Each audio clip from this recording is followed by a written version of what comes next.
बुद्धि को देख ले। जब मन बुद्धि को नहीं देख सकता है सूक्ष्म शरीर, तो तुमको प्रमाणित कर सकता है तुम परमात्मा के अंश हो। आज तक है विज्ञान में ताकत, फिर अध्यात्म को आप कैसे ललकार सकते हैं विज्ञान के बल से? अभी अध्यात्म को जानते ही नहीं ना, इसीलिए आप ऐसी बात बोल दिए। विज्ञान और अध्यात्म, विज्ञान है स्थूल शरीर का और अध्यात्म सूक्ष्म और कारण शरीर से भी परे आत्म तत्व का। अध्यात्म आत्म तत्व का है बच्चा। अभी तो तुम बालक हो, संसारिक बालक हो, इसलिए इस बात को कैसे जानोगे?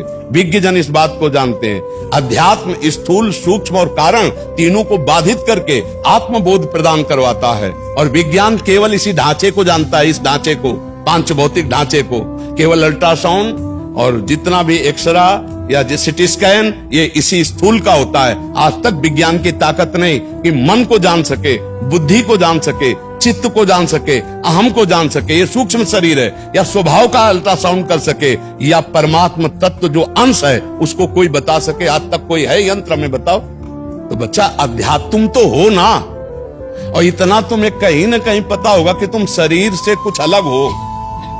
अगर थोड़ा भी शास्त्र सुने होगे, सत्संग सुने होगे, तुम ये ढांचा तो हो नहीं बच्चा, तुम्हें इतना पता है। तो फिर विज्ञान और अध्यात्म का जोड़ ही नहीं बनता, क्योंकि ये पांच भौतिक शरीर के ढांचे की चर्चा हो सकती है विज्ञान में, लेकिन आत्मस्वरूप की नहीं हो सकती। और ये ढांचा है नाशवान, जिसको फूंक दिया जाता है, और आत्मा है नैनम छिंदन्ति शस्त्राणि नैनम दहते पावकः न चैनम क्लेदन्त्यापो न शोष्यति मारुतः। कैसे अध्यात्म को जान सकते हो? और कोई भी विज्ञान पूर्णता तभी होती है जब अध्यात्म से जुड़ती है। बिना शास्त्रों के आज तक कोई अस्त्र नहीं बना।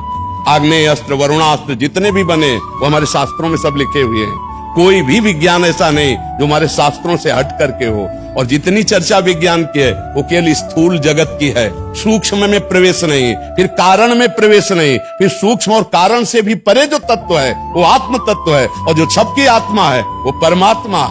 उसका परिचय प्राप्त किया जाता है भजन से, साधना से, ध्यान से, योग से, यंत्रों से नहीं प्राप्त किया जा सकता। समझ पा रहे बच्चा? तो बच्चा जोड़े नहीं बनता, तो कुश्ती तो तब हो जब जोड़ हो। अध्यात्म और विज्ञान का कोई जोड़ बनता है बच्चा? आप बताओ हमें। तो फिर उसकी तुलना कैसे कर सकते हो? अध्यात्म और विज्ञान की तुलना ही नहीं हो सकती है बच्चा। समझ रहे हो ना? तो आज का आधुनिक जो बौद्धिक स्तर है, जब बैठे संतों के चरणों में, तब उसको समझ में आएगा कि अध्यात्म किसे कहते हैं। गणित लगाने से नहीं होगा। हम थोथी बुद्धि से नहीं बात करते हैं कि केवल तुम्हें शास्त्रीय पोथी की बात बता रहे हैं। आप हमसे प्रश्न कीजिए, अपने वैज्ञानिक प्रश्न कीजिए, हम आपको अभी आध्यात्मिक उत्तर देते हैं उसका।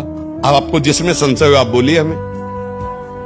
नहीं ठीक है, समझ आ गया।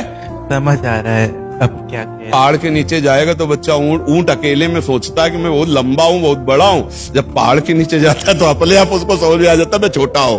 अध्यात्म को बच्चा समझने के लिए किसी अध्यात्म के डॉक्टर से मिलना होगा, तभी समझ पाओगे।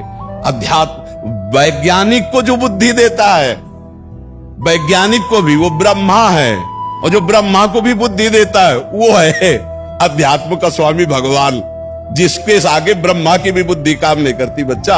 हम लोग उन्हीं के दास हैं। तो अध्यात्म कोई ये कल्पना नहीं है, अध्यात्म कोई अंधविश्वास नहीं है। हम अंधविश्वास से थोड़ी जीवित है, हम उस सत्य वस्तु में जीवित हैं, उसी सत्य वस्तु में स्थित है, और उसी सत्य वस्तु के प्रमाण है।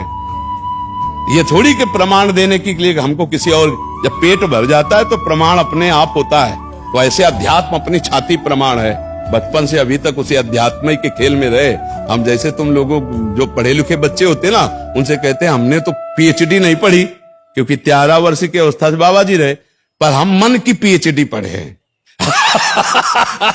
हाँ, मन की पीएचडी पढ़े, बचपन से इसी की पीएचडी पढ़ा है, तो उसी का सारा ज्ञान।